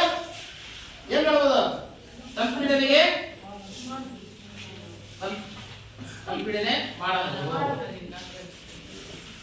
ದ್ರವಗಳಲ್ಲಿ ಏನ್ ಮಾಡ್ಬೋದು ಸಂಪೀಡನೆ ಮಾಡಬಹುದು. ಅಂದ್ರೆ ಈಗ ಒಂದು ಪ್ಲಾಸ್ಟಿಕ್ ಇದ್ರೊಳಗ ಅಥವಾ ಬಲೂನೊಳಗೆ ಹಾಕಿ ನೀರನ್ನು ಹಾಕಿ ಕಟ್ಟಿ ಬಲೂನನ್ನು ಹೆಚ್ಚಿಗಿದ್ರೆ ಏನಾಗುತ್ತೆ ಸಂಪೀಡನೆ ಒಳಗಾಗುತ್ತಲ್ಲ ಹೆಚ್ಚಿಗ್ತದಿಲ್ಲ. ಈ ರೀತಿ ನೀವೆಲ್ಲ ಮಾಡಿದ್ರಿ ಹೌದಾ? ಬಲೂನಿಗೆ ನೀರು ಹಾಕಿ ಬಲೂನಲ್ಲಿ ಕಟ್ಟಿ ಅದ್ರ ಹೆಚ್ಚಿಗಿದ್ರೆ ಏನಾಗುತ್ತೆ ಯಾಕೆ ಸಂಪೀಡನೆ ಒಳಗಾಗ್ತಾವ ಅಂತ ಕೇಳಿದ್ರೆ ದ್ರವಗಳು ಸಂಪೀಡನೆಗೆ ಒಳಗಾಗಲು ಕಾರಣವೇನು ಅಂತ ಒಂದು ಪ್ರಶ್ನೆ ನೀವು ಕೇಳಿದ್ರೆ ಏನ್ ಹೇಳ್ತೀರಿ ಅಂದ್ರೆ ದ್ರವಗಳಲ್ಲಿ ಕಣಗಳು ನಡುವೆ ಸ್ಥಳಾವಕಾಶ ಇರೋದ್ರಿಂದ ಈಗ ಇಷ್ಟು ಜಾಗದಲ್ಲಿ ಇರ್ತಕ್ಕಂಥ ಕಣ ಏನಾಗುತ್ತೆ ಇದ್ರ ಪಕ್ಕ ಹೋಗುತ್ತೆ ಇವೆಲ್ಲ ಅವಾಗ ಸಂಪೀಡನೆಗೆ ಒಳಗಾಗ್ತವೆ. ದ್ರವದಲ್ಲಿ ಕಣಗಳ ನಡುವೆ ಖಾಲಿ ಸ್ಥಳಾವಕಾಶ ಇರೋದ್ರಿಂದ ದ್ರವಗಳನ್ನು ಏನ್ ಮಾಡ್ಬೋದು ಸಂಪೀಡಿಸಬಹುದು. ದ್ರವಗಳನ್ನ ಸಂಪೀಡಿಸಬಹುದು. ಹೌದಾ? ಇದು ದ್ರವ ಸ್ಥಿತಿಯಲ್ಲಿ ಇರ್ತಕ್ಕಂಥ ಕಣಗಳ ಗುಣಗಳು. ದ್ರವ ಸ್ಥಿತಿಯ ಗುಣಗಳು ಅಂದ್ರೆ ಘನ ಸ್ಥಿತಿ ಬರ್ಕೊಂಡ್ರಿ. ಈಗ ದ್ರವ ಸ್ಥಿತಿ ಗುಣಗಳು ಬಂದ್ರಿ ದ್ರವ ಸ್ಥಿತಿ ಹೌದಾ? ಈಗ ಇನ್ನೊಂದು ಸ್ಥಿತಿ ಇದೆ. ಯಾವ ಸ್ಥಿತಿ? ಅನಿಲ ಸ್ಥಿತಿ. ನಾನಿದೆ ಮಕ್ಕಳೇ ಇದೇ ತರ ಅನಿಲ ಸ್ಥಿತಿ ಅಷ್ಟೇ ಬರೀತೀನಿ. ಇದೇ ಗುಣಗಳನ್ನ ನಾನು ಹೇಳ್ತೇನೆ. ಅನಿಲ ಸ್ಥಿತಿ. ಈಗ ಇನ್ನೊಂದ್ಸಲ ನೋಡೋಣ. ಈಗ ದ್ರವ ಸ್ಥಿತಿ ಇದೆ. ದ್ರವ ಸ್ಥಿತಿಯಲ್ಲಿ ಕಣಗಳು ಒಂದಕ್ಕೊಂದು ಅಂಟಿಕೊಂಡಿರುವುದಿಲ್ಲ, ಒತ್ತತ್ತಾಗಿ ಜೋಡಣೆಯಾಗಿರುವುದಿಲ್ಲ, ಅಂಟಿಕೊಂಡಿರುವುದಿಲ್ಲ, ಬಿಡಿ ಬಿಡಿಯಾಗಿರುತ್ತವೆ. ಕಣಗಳ ಮಧ್ಯೆ ಆಕರ್ಷಣ ಬಲ ಇದೆ. ಈ ಕಣಕ್ಕೂ ಏನಿದೆ ಆಕರ್ಷಣ ಬಲ ಇದೆ. ಆದರೆ ಘನಕ್ಕಿಂತ ಕಡಿಮೆ ಇದೆ. ಹೌದಾ? ಘನಗಳಿಗಿಂತ ಕಡಿಮೆ. ನಂತರ ದ್ರವಗಳಿಗೆ ನಿರ್ದಿಷ್ಟ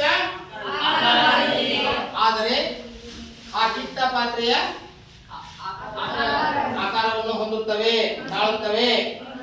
ಆ ಕಿಟ್ಟ ಪಾತ್ರೆಯ ಆಕಾರವನ್ನು ಏನ್ ಮಾಡ್ತವೆ? ಹೊಂದುತ್ತವೆ.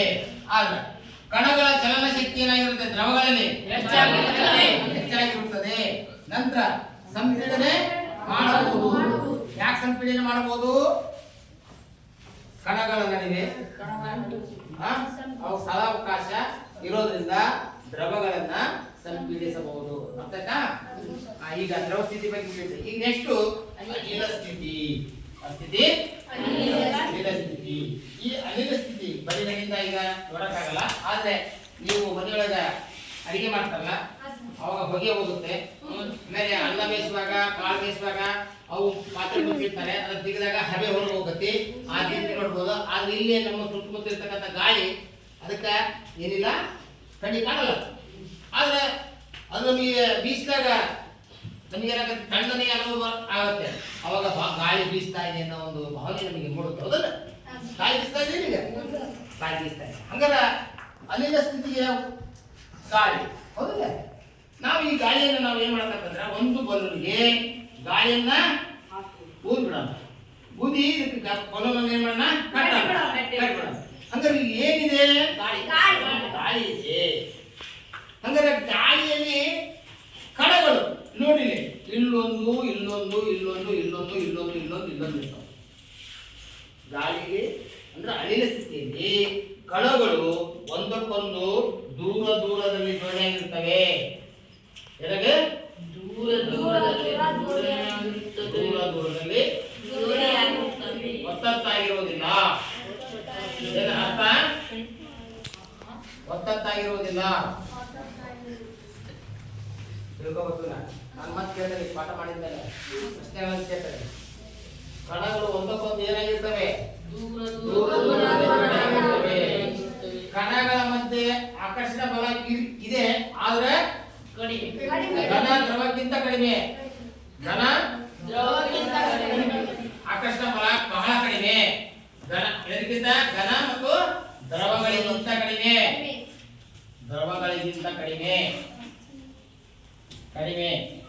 ಆಕರ್ಷಣ ಬಲ ಇದೆ. ಆದರೆ ಘನಕ್ಕಿಂತ ಮತ್ತು ದ್ರವಕ್ಕಿಂತ ಕಡಿಮೆ. ಯಾಕಂತ ಹೇಳಿದ್ರೆ ಕಣಗಳು ದೂರದಲ್ಲಿ ಜೋಡಣೆ ಆಗಿರೋದ್ರಿಂದ ಕಣಗಳ ಆಕರ್ಷಣ ಶಕ್ತಿ ಕಡಿಮೆ ಆಗಿರುತ್ತದೆ. ಅರ್ಥ ಆಯ್ತಾ? ಈಗ ದ್ರವಗಳಿಗೆ ದ್ರವ ಇದೆ. ಈಗ ನಾವೇನೇ ಬರೀಬೇಕು? ಅನಿಲಗಳಿಗೆ. ಏನು? ಅನಿಲಗಳಿಗೆ ನಿರ್ದಿಷ್ಟ ಆಕಾರವಿಲ್ಲ. ಅನಿಲಗಳಿಗೆ ಏನಿಲ್ಲ? ಹೌದಾ? ಆಕಾರವಿಲ್ಲ. ಇಲ್ಲಿ ನೋಡಿ, ಅನಿಲ ಸ್ಥಿತಿಯಲ್ಲಿ ಕಣಗಳ ಚಲನ ಶಕ್ತಿ ಅಧಿಕವಾಗಿರುತ್ತದೆ. ಏನಾಗಿರುತ್ತದೆ? ಅಧಿಕವಾಗಿರುತ್ತದೆ. ಹೆಂಗಪ್ಪ ಅದಕ್ಕೆ ಅಂದ್ರೆ ಇಲ್ಲಿ ನೋಡೋಣ. ನಾವು ಮನೆಯಲ್ಲಿ ಆಗಲಿ ಅಥವಾ ಸ್ಕೂಲಲ್ಲಿ ಆಗಲಿ ನಾವೇನ್ ಮಾಡ್ತೇವೆ? ದಿನನಿತ್ಯ ಪೂಜೆ ಮಾಡುವಾಗ ನಂತರ ಲೋಬಾನ ಹಾಕ್ತೇವೆ, ನಂತರ ಊರ್ಬತ್ತಿ ಬೆಳಗ್ತೇವೆ. ಊರ್ಬತ್ತಿ ಬೆಳೆದ ಅಲ್ಲಿ ದೇವ್ರ ಮನೆಗೆ ಹತ್ತಿರ್ತೇವೆ. ಕೆಲವೊಂದು ನಿಮಿಷ 2 ನಿಮಿಷದೊಳಗೆ ಏನಾಗುತ್ತೆ? ಇಡೀ ಮನೆ ತುಂಬಾ ವಾಸನೆ ಬರುತ್ತಲ್ಲ. ಹಂಗಾರೆ ಊರ್ಬತ್ತಿಯ ಕಣಗಳು ಇಡೀ ಮನೆಯನ್ನು ಏನ್ ಮಾಡ್ತಾವು? ಅತಿ ವೇಗವಾಗಿ ವ್ಯಾಪಿಸ್ತವೆ. ಹೌದಲ್ಲ? ವ್ಯಾಪಿಸ್ತವಲ್ಲ? ಹಾಗಾಗಿ ಅನಿಲದಲ್ಲಿ ಕಣಗಳ ಚಲನ ಶಕ್ತಿ ಏನಾಗಿರುತ್ತದೆ? ಅಧಿಕವಾಗಿರುತ್ತದೆ. ಹೌದಲ್ಲ? ಅಲ್ಲಿ ಮೂಲ್ಯಾಗ ಊರ್ಬತ್ತಿ ಹಚ್ಚಿದ್ರ ಅದು ನಮಗೆ ಬೇಗ ಕೆಲವೇ ಕ್ಷಣದಲ್ಲಿ ಏನ್ ಮಾಡುತ್ತೆ? ವಾಸನೆ ನಮಗೆ ಬರುತ್ತೆ. ಹೌದಲ್ಲ? ಹಂಗಾರ ಇದು ಕಾರಣ ಅನಿಲ ಸ್ಥಿತಿಯಲ್ಲಿ ಕಣಗಳ ಚಲನ ಶಕ್ತಿ ಏನಾಗಿದೆ? ಅಧಿಕವಾಗಿದೆ. ಈಗ ಲಾಸ್ಟ್ ಇಲ್ಲಿ ಸಂಪೀಡನೆ ಮಾಡಬಹುದು. ಸಂಪೂರ್ಣ ಸಂಪೀಡನೆ ಮಾಡಬಹುದು. ಹೌದಲ್ಲ? ಸಂಪೀಡನೆ ಮಾಡಬಹುದು. ಈ ಉದಾಹರಣೆ, ನಾನೀಗ ಅನಿಲವನ್ನು ಹಾಕಿ ಇದನ್ನೇನ್ ಮಾಡಬಹುದು? ಇದ್ರ ಮೇಲೆ ಒತ್ತಡ ಹಾಕಿದ್ರೆ, ಅತಿ ಒತ್ತಡ ಹಾಕಿದ್ರೆ ಕಟ್ಟ ಹೊಡಿತೈತೆ. ಆದ್ರೆ ಹಿಚಿಗಿದ್ರೆ ಸಣ್ಣ ಆಗತ್ತಲ್ಲ. ಜೊತೆಗೆ ನಮ್ಮ ಮನೆಯಲ್ಲಿರ್ತಕ್ಕಂಥ LPG ಸಿಲಿಂಡರ್ ಇದೆಯಲ್ಲ, ಅದಗ ಅನಿಲವನ್ನು ಏನ್ ಮಾಡ್ತಾರೆ? ಸಂಪೀಡನೆಗೊಳಿಸಿರುತ್ತಾರೆ. ಏನ್ ಮಾಡುತ್ತಾರೆ? ಉದಾಹರಣೆ, ನಾವು ಗಂಡ ಹೆಂಡತಿ 2 ಮಕ್ಕಳು ಅಂತ ಕೇಳಿದ್ರೆ ಒಂದು ಸಿಲಿಂಡರ್ ಇರ್ತಕ್ಕಂಥ ಅನಿಲವನ್ನ 1.5 ತಿಂಗಳಿಂದ 2 ತಿಂಗಳು ಬಳಸಬಹುದು.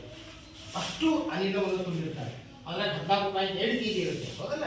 ಬೇಕಾದ್ರೆ ಆ ಅನಿಲವನ್ನು 2 ನಿಮಿಷ ಬಿಟ್ಟರೆ ಇಡೀ ರೂಮನ್ನ ಏನ್ ಮಾಡುತ್ತೆ? ವ್ಯಾಪಿಸ್ಕೊಳ್ಳುತ್ತೆ. ಅಷ್ಟು ಅನಿಲ. ಅರ್ಥದ? 1 kg ಅನಿಲವನ್ನ ಏನ್ ಮಾಡೋದು? 500 kg ಅಷ್ಟು ಏನ್ ಮಾಡೋದು? ಸಂಪೀಡಿಸಬಹುದು. ಹೌದಲ್ಲ? 500 kg ಏನ್ ಮಾಡೋದು? 1 kg ಸಂಪೀಡನೆ ಮಾಡಬಹುದು. ಅಷ್ಟು ಅನಿಲಗಳಿಗೆ ಸಂಪೀಡನೆ ಇದೆ. ಅರ್ಥಾಯ್ತಾ? ಈಗ ಇನ್ನೊಮ್ಮೆ ನೋಡೋಣ. ಅನಿಲ ಸ್ಥಿತಿ ಕಣಗಳು ಒಂದಕ್ಕೊಂದು ದೂರದಲ್ಲಿ ಜೋಡಣೆಯಾಗಿರುತ್ತವೆ. ಅನಿಲದಲ್ಲಿ ಅದೊಂದು ದೂರದಲ್ಲಿ ಜೋಡಣೆಯಾಗಿರುತ್ತದೆ. ಕಣಗಳ ಮಧ್ಯೆ ಆಕರ್ಷಣ ಬಲ ಇದೆ, ಆದರೆ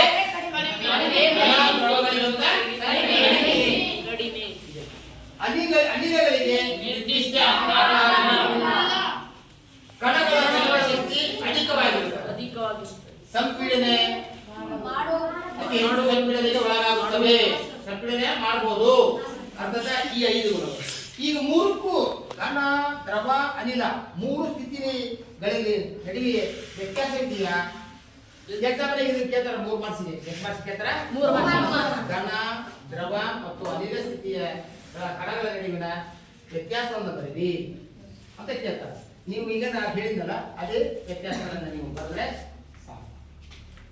ಮಕ್ಕಳೇ, ಈಗ ನಾನು ನಿಮಗೆ ಕೆಲವು ಪ್ರಶ್ನೆಗಳನ್ನು ಕೇಳ್ತೇನೆ. ಈಗ ಹೇಳಿದ್ನಲ್ಲ, ಈ ತರಗತಿಯಲ್ಲಿ ಹೇಳ್ತಾರೆ ದ್ರವ್ಯದ ಬಗ್ಗೆ. ಹೌದಾ? ಅವುಗಳ ಮೇಲೆ ನಾನು ಈಗ ಪ್ರಶ್ನೆ ಕೇಳ್ತೇನೆ. ಕ್ಲೀನಾಗಿ ಕೇಳಿ.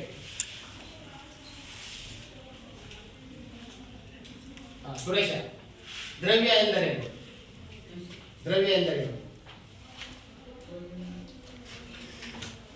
ಯಾರು ಹೇಳ್ತೀವಿ? ದ್ರವ್ಯ ಎಂದರೇನು?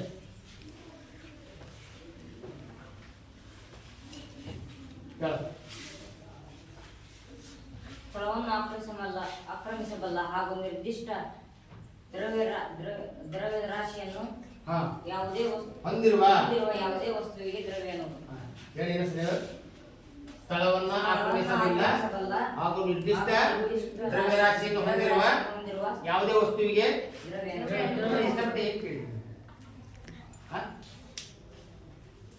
ನಾನು ಹೇಳಿದ್ದು 2-3 ಬಾರಿ ಹೇಳಿದ್ದೀನಿ. ತಿಳಿದಿಲ್ಲ ಅಂತ ಯಾಕೆ ಹೇಳ್ಕೊಂಡು ದ್ರವ್ಯ ಅಂದ್ರೆ ಇನ್ನೊಂದ್ಸಲ ಕೇಳಿ. ದ್ರವ್ಯ ಅಂದ್ರೆ ಸ್ಥಳವನ್ನ ಆಕ್ರಮಿಸಿದ ಮತ್ತು ರಾಶಿಯನ್ನು ಹೊಂದಿರುವ ಯಾವುದೇ ವಸ್ತುವಿಗೆ ಚಾಕ್ಪೀಸ್ ಒಂದು ದ್ರವ್ಯ, ಚಾಕ್ಪೀಸ್ ಒಂದು ದ್ರವ್ಯ, ಡಸ್ಟರ್ ಇದು ಹೇಳಿದ ಡಸ್ಟರ್ ಒಂದು ದ್ರವ್ಯ, ಹೌದಲ್ಲ? ಫ್ಯಾನ್ ಒಂದು ದ್ರವ್ಯ, ಅದಕ್ಕೆ ತನ್ನದೇ ಆದ ತೂಕ ಇದೆ, ಹೌದಾ?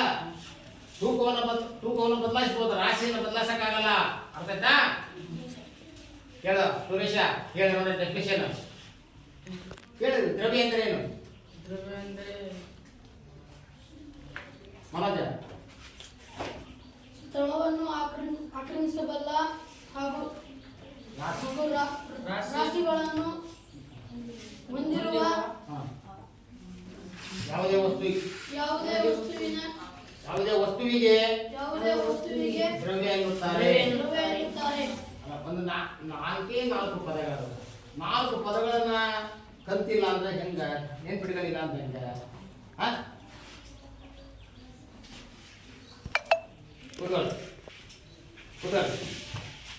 ಉಮೇಶ, ದ್ರವ್ಯದ ಸ್ಥಿತಿಗಳು. ದ್ರವ್ಯ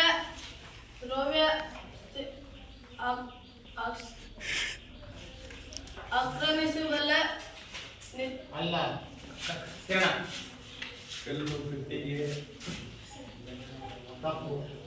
ಹೇಳ ನೀರು ತಪ್ಪು. ಘನ, ದ್ರವ, ಅನಿಲ. ಇದು ದ್ರವ್ಯದ ಸ್ಥಿತಿಗಳು. ದ್ರವ್ಯದ ಸ್ಥಿತಿಗಳು ಎಷ್ಟು? 3. ಯಾವ್ಯಾವು? ಏನಪ್ಪ ಸಿಂಪಲ್ ಆಗಿರೋದ್ರಲ್ಲಿ ನೀವು ನೆನಪುಗಳನ್ನ ಹೇಳಲ್ಲ ಕಲಿಯಲ್ಲ ಅಂತ ಹೇಳ್ತಿದ್ರ? ಘನ, ದ್ರವ, ಅನಿಲ. ಹೌದಾ? ಕುತ್ಕೊಳ್ಳಿ. ಈಗ ಸಂಲಗ್ನತ್ವ ಬಲ ಅಂದ್ರೆ ಏನು ಅಂತೇಳಿ. ಸಂಲಗ್ನತ್ವ ಬಲ ಎಂದರೇನು ಹೇಳಿ ನಾನು. ವಿಧಿಗಳಿದ್ದಾವೆ. ಕಣಗಳ ಮಧ್ಯೆ ಆಕರ್ಷಣ ಬಲಕ್ಕೆ, ಕಣಗಳ ನಡುವಿನ ಆಕರ್ಷಣ ಬಲಕ್ಕೆ ಏನಂತ ಹೇಳ್ತಾರ ತಿಳಿದೆ? ಸಂಲಗ್ನತ್ವ ಬಲ. ಈಗ ಕ್ವಶನ್ ಬರ್ತಾರೆ ಜಲ್ದಿ ಬರ್ತಾರೆ. ಹಾ, ನಿಮ್ಮ ಮನೆಯಾಗ ಹೋಮ್ವರ್ಕ್ ಇದಾವೆ. ನಂಬರ್ 1 ಅಂತ ಬರ್ಕೊಳ್ಳಿ. ದ್ರವ್ಯ ಅಂದ್ರೆ ಏನು?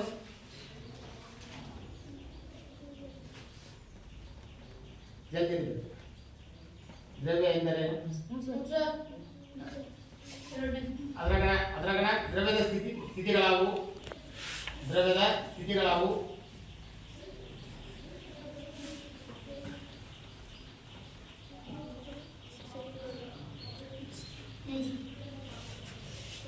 ದ್ರವ್ಯದ ಭೌತ ಗುಣಗಳನ್ನ ಬರೆಯಿರಿ.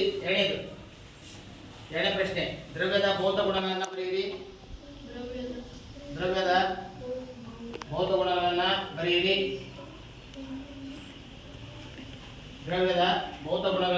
ಬರೆಯಿರಿ. ನಂತರ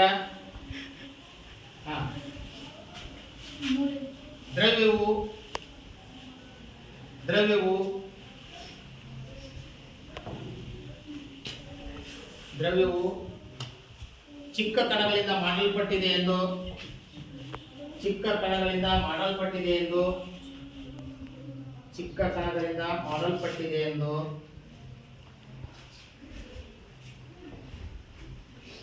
ಹೇಗೆ ನಿರೂಪಿಸುವಿರಿ?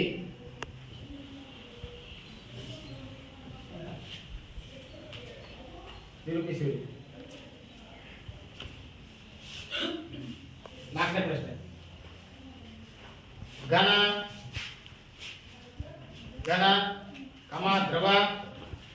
ದ್ರವ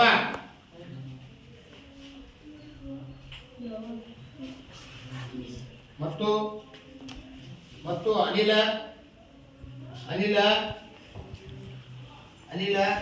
ಸ್ಥಿತಿಗಳ ನಡುವಿನ ವ್ಯತ್ಯಾಸ ಬರೆಯಿರಿ.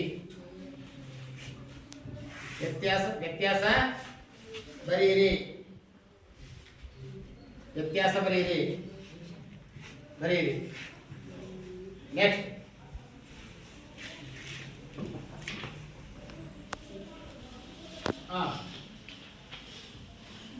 ಘನಗಳಲ್ಲಿ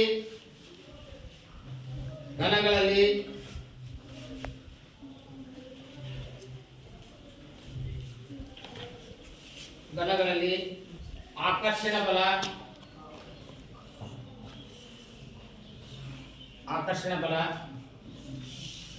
ಹೆಚ್ಚಾಗಿದೆ ಏಕೆ?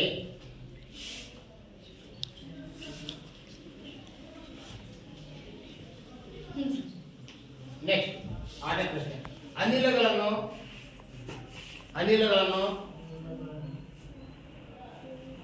ಹೆಚ್ಚು ಸಂಪೀಡಿಸಬಹುದು. ಅನಿಲಗಳನ್ನು ಹೆಚ್ಚು ಸಂಪೀಡಿಸಬಹುದು ಏಕೆ? ಹೆಚ್ಚು ಸಂಪೀಡಿಸಬಹುದು ಏಕೆ? ಇಷ್ಟು ಕ್ವಶನ್ ಇದೆ ಮಕ್ಕಳೇ. ನಾಳೆ ಒಂದು ಹೋಮ್ವರ್ಕ್ ಪುಸ್ತಕ ತಗೊಂಡು ಒಂದು ನೀಟಾಗಿ 100 ಪೇಜಿನ ಹೋಮ್ವರ್ಕ್ ಪುಸ್ತಕ ತಗೊಂಡು ಉತ್ತರ ಬರ್ಕೊಂಡು ಅರ್ಥಾಯ್ತಾ? ಮುಂದಿನ ತರಗತಿಯಲ್ಲಿ ಮುಂದಿನ ವಿಷಯವನ್ನ ಅಭ್ಯಾಸ ಮಾಡೋಣ.